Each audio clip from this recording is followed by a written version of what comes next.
Why did you want to be in Dealey Plaza? There's one car. I wanted to be in Dealey Plaza. Who are you with, ma'am? I'm with the LA Times. I'm Molly. Oh, hi. How you doing? Hi. Oh, from Houston. Yes, sir. I'm meaning to meet you. How you doing? Good to see you. Good to meet you. We're here because the mayor tried to say he couldn't hand out pamphlets. We're here because the mayor tried to say that people couldn't demonstrate. We're here because they threatened to arrest us last night handing out stuff. We have it on video. Or give us tickets if we didn't leave. And so we're here to say this is not North Korea yet, and there's a First Amendment. So that's what we're here to do, is to basically enforce that, because if we don't, we'll lose it all. I liken it to the civil rights movement. People had to get arrested 100 times at lunch counters to be able to eat somewhere. Oh, hell, can't eat somewhere? That's horrible and bad if you're a certain color. What about nobody, they said, could hand out flyers or do stuff or talk about what happened to Kennedy? I mean, they want to shut us up so only the mainstream media can sit there and put out their propaganda from all the different mouthpieces. So we're here breaking that Berlin Wall of disinformation. And you all are going to have an open mic as well on Rowan Street or something, another event after this? I know there's a bunch of events going on. We've had a lot of open mics. We had some last night. We had some already tonight. In fact, we can have an open mic right now if folks want. The point is that they said they would arrest us if we marched. They said they would arrest us if we handed out flyers or had signs. They say 75 feet from any major street. Well, that's basically anywhere. And so, I mean, that's why I came here. A year ago, the mayor said, we will not have any conspiracy theorists. That means someone that questions any heretics. We will not have any heretics in Dallas. We will have our official story. And it is going to completely backfire on them, and has already backfired on them. Would you consider yourself a conspiracy theorist? Do you like that term or not like that term? Well, I am a conspiracy theorist. I mean, if I open my milk cup and it stinks real bad and tastes bad, I go, wow, that's rotten milk. But I'm not allowed to have an opinion about known things. So I'm an extremist because I would throw the milk away. A normal person, if they were told by the media that milk's fine, even if it was like green, they would drink it. Even if their kids got sick, they would drink the milk. So if an official story doesn't add up, and then I disagree with the government and the mainstream media, the state-run media, then I'm called a conspiracy theorist. That's the new heretic. That's the new, oh, don't listen to him, don't listen to her. It's a way to just not have the debate, just say, oh, that person can't be listened to. They have their own ideas.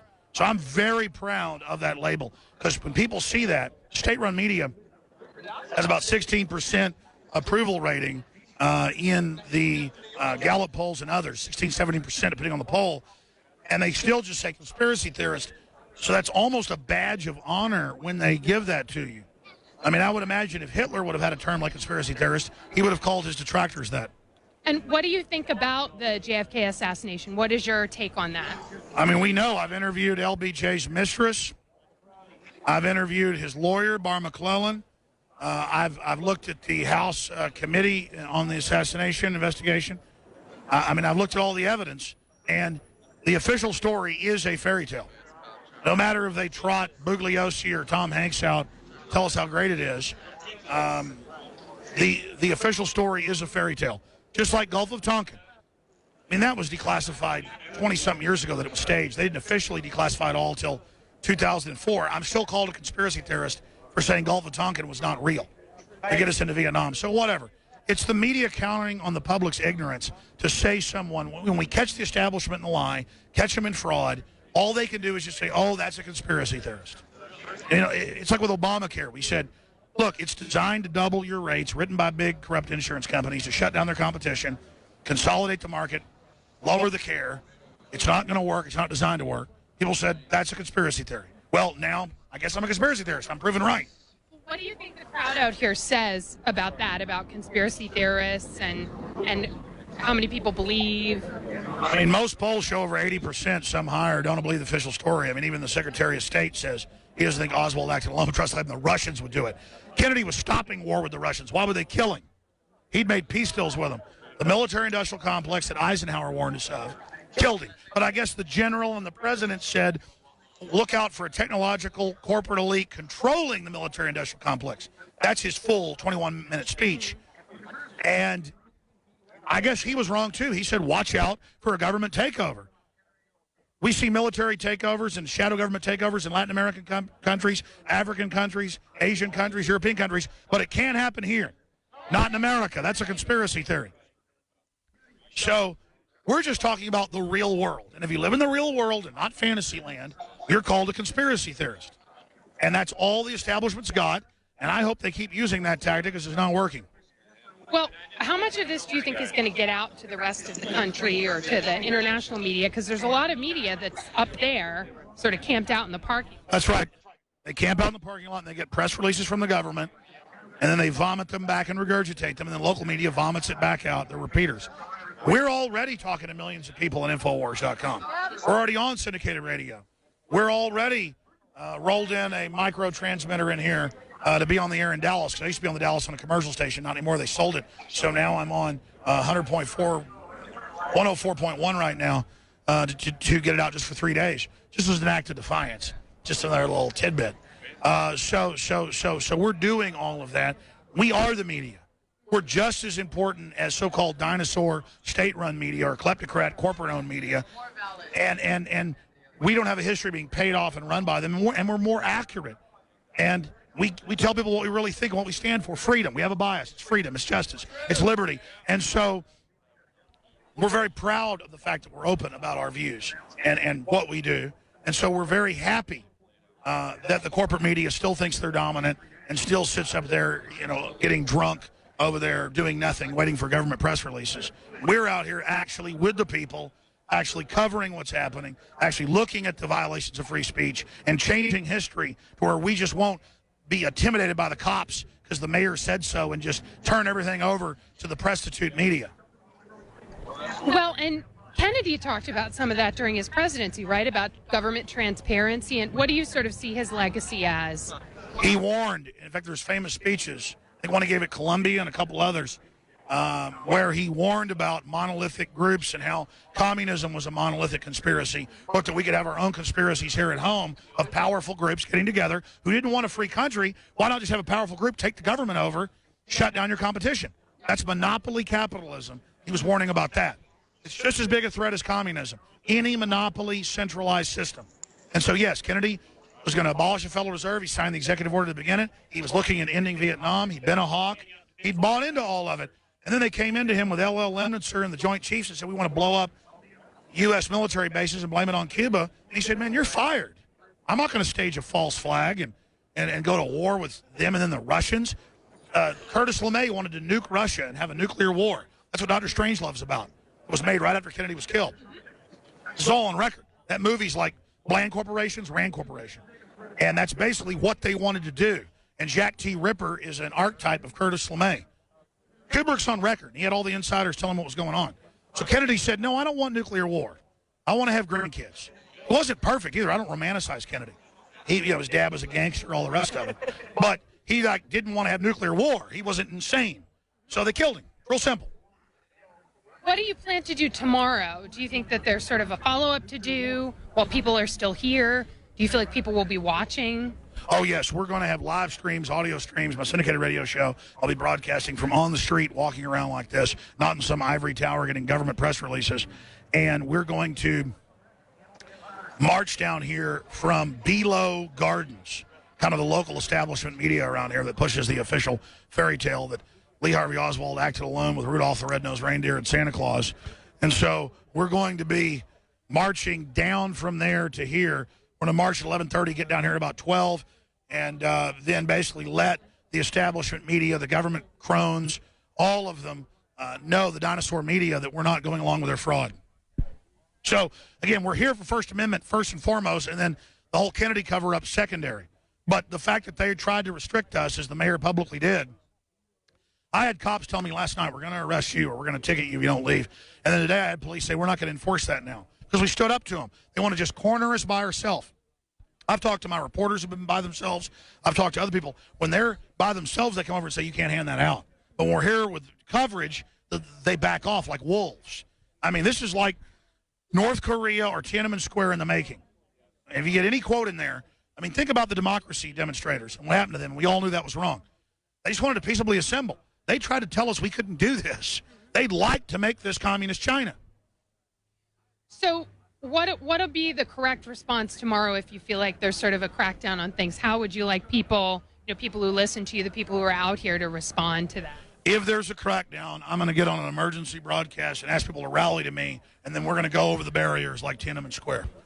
Now, if they leave us alone and we can just come down and point out that they're having a controlled little fish tank in there of their own disinformation and propaganda and acting like that's the only views in the world, if they let us march down here like we've done now, now the police are listening to us locally on radio right now, 104.1, if they behave semi like a free country, then that's fine. I don't have any desire to climb barricades or jump over or pull a stunt or parachute into the event. But if they try to block us, then we will aggressively engage in, quote, civil disobedience against their unlawful edicts that we have no free speech. Because the First Amendment trumps the mayor believing he's the dictator of Dallas. Well, and were you guys chanting 1776 earlier? What was the significance of that? 1776 just means restoration of liberty, revolution against tyranny, against King George, a rediscovering of American values. It's a libertarian, freedom-based chant, and it is like high noon to the vampires of government. And is that how you would describe your sort of view, or the view you guys are expressing? Yeah, we like George Washington. We like Thomas Jefferson. But we also like people like Martin Luther King and anybody that stood up against tyranny and made a change for humanity. We root for the little guy, the little lady. We want free speech. We want rights. We want freedom. We want a bunch of offshore corporations running our country and trying to get rid of our Bill of Rights and Constitution and banker bailouts of trillions of dollars and trying to take our guns and trying to impoverish us for political control under Agenda 21. We know there's an agenda to enslave us. It's on record. They've written white papers. We know they're the enemy, and we recognize it, so we're saying, okay, you want to fight? You're going to get one, you bastards. We know we're under attack. These corporations see anybody with any individualism with a garden in their backyard as a threat to go into their slave mart. We're done. And we're not perfect either, but we're reaching towards freedom. We're trying to be better. We're trying to be freer. We want our children to have a future, and we're not stopping. We're not turning back, and we're not afraid. We are only afraid of kneeling to these people and letting them put chains on us and having their way with us, these sycophantic, degenerate globalists. I mean, my God, they can't even put movies out that criticize communist Chinese government or Saudi Arabia now in the U.S. This country is totally censored and controlled. I mean, we are just absolutely a whorehouse for foreign special interest and corporate interests to do whatever the hell they want, and we're done. And we're not going to make it easy anymore. We're not going to roll over anymore. We're done. We know what's going on. We're through. We want to be free. It's over. It ain't going to be easy conquering us. It's going to be hard, and we have only begun to fight. They want us to surrender. I'll close with the words of John Paul Jones, the founder of the U.S. Navy. I have only begun to fight, and I salute you all for being here.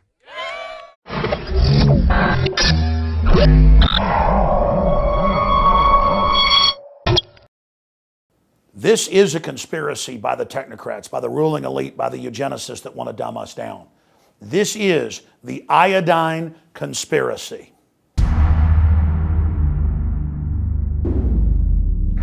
Our government wasn't always a eugenicist-based predatory group. Back in the 1920s, the federal government pressured salt manufacturers and bread producers to add iodine because they knew that iodine deficiencies were causing massive decreases in IQ, birth defects, and it was a health crisis all across the United States and in Europe as well. In the decade after iodine was added to staple foods, there was a 15-point increase in IQs in the areas that had previously been deficient. So what did the federal government do a couple decades later? They took the good halogen iodine out and added another bad one, bromine. And they put the worst of the group, fluoride and fluorine derivatives, in our water supply and began using it as a pesticide on the crops. Let's be clear about this. Adding bromine to the food supply is banned in the EU, banned in Canada, and banned in many other nations because it is a toxic poison listed in those countries. I've done deep research on the globalist program to dumb down the population to make us more manageable. It is eugenics. And I personally take the highest quality form of unbound iodine, nascent iodine in a kosher certified, non-GMO certified glycerin base.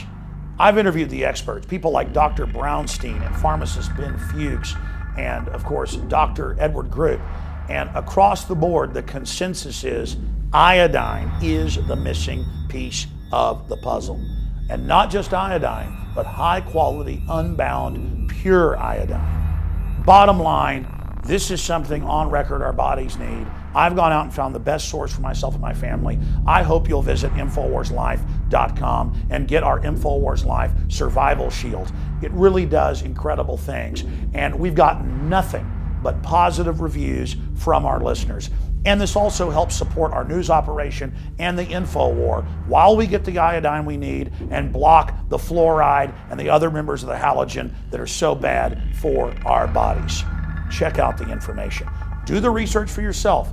Talk to your physician and then decide whether you want to drink fluoridated water that Harvard, major studies admits is giving people brain cancer and bone cancer and lowering their IQ, or whether you want to find a high quality source of iodine. Consult your physician, do your research, and make a decision. But whatever you do, don't just ignore this message, because all of my research shows this is absolutely key to getting people out of the brain fog that they've been artificially put into by the social engineers. Visit InfoWarsLife.com today.